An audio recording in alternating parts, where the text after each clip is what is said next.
Мэцхан хөлтөдөө би харин өнөөдөр жимстэй тарга хийх чинь.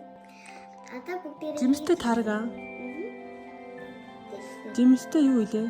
тарга. Салаад иш юм уу? Салаад гэх юм.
Амар гоё юм хийсэн гинэ.